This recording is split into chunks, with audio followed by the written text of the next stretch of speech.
10 मई 1857 की सुबह के साथ आगाज हुआ एक नई क्रांति का, जब मेरठ से निकलकर विद्रोह की चिंगारी ने दिल्ली, कानपुर, लखनऊ, झांसी, बिहार समेत मध्य भारत में आग का रूप ले लिया, जिसमें सिपाहियों की भीड़ को चीरते हुए युद्ध के मैदान में आई झांसी की रानी लक्ष्मीबाई, जिन्होंने अपने अदम्य साहस का परिचय देते हुए अंग्रेजों के खिलाफ हुंकार भरी। वहीं हिंदुस्तान के अलग अलग हिस्सों में फिरंगियों को देश के सपूतों ने कड़ी टक्कर दी।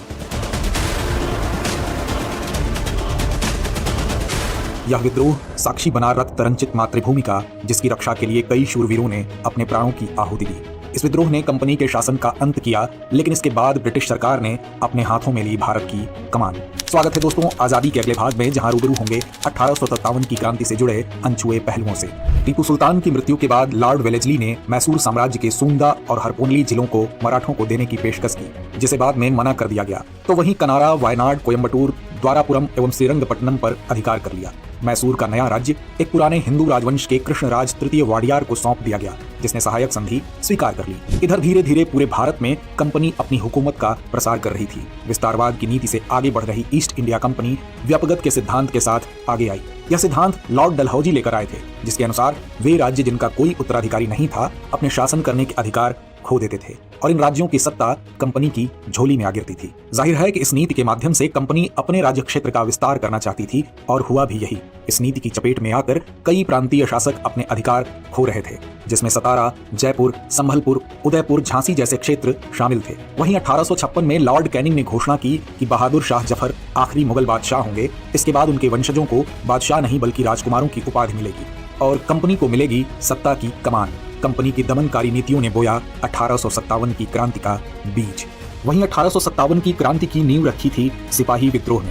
दरअसल उस समय कंपनी की सेना में मौजूद भारतीय सैनिकों को नई एनफील्ड राइफल दी गई थी, जिसके कारतूसों को मुंह से खोलने के लिए कहा गया। ऐसा माना जाता था कि ये कारतूस गाय और सुअर की चर्बी से बने होते थे, जो हिंदू और मुस्लिम दोनों समुदायों की धार्मिक भावनाओं को आहत करता था।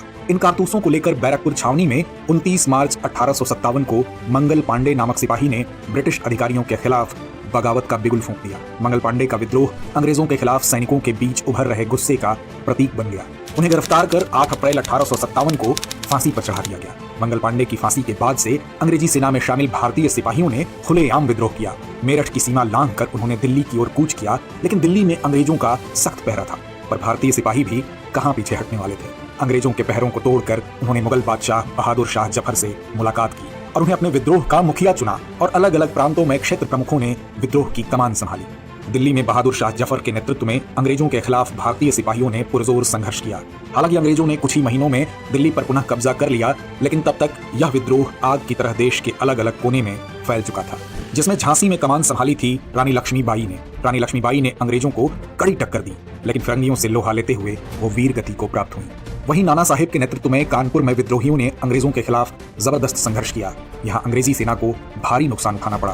दूसरी ओर बेगम हजरत महल ने लखनऊ में अंग्रेजों के खिलाफ विद्रोह का नेतृत्व किया। उन्होंने अंग्रेजों के खिलाफ मजबूती से संघर्ष किया और लखनऊ को कुछ वक्त के लिए ही सही, लेकिन अंग्रेजों की पहुंच से दूर रखा।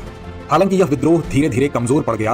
अंग्रेजों ने अपनी संगठित सेना और बेहतर हथियारों के बल पर विद्रोह को दबा दिया, लेकिन इस विद्रोह की गूंज ब्रिटिश संसद तक सुनाई दी, जिसके बाद कंपनी से सत्ता छीनकर भारत की कमान ब्रिटिश सरकार ने अपने हाथों में ली और इसके साथ ही हिंदुस्तान में ब्रिटिश क्राउन का शासन स्थापित हो गया। वहीं ब्रिटिश मंत्रिमंडल के सदस्य को भारत भेजा गया और उसकी सहायता के लिए एक परिषद का भी गठन किया गया, जिसे इंडिया काउंसिल कहा जाता था।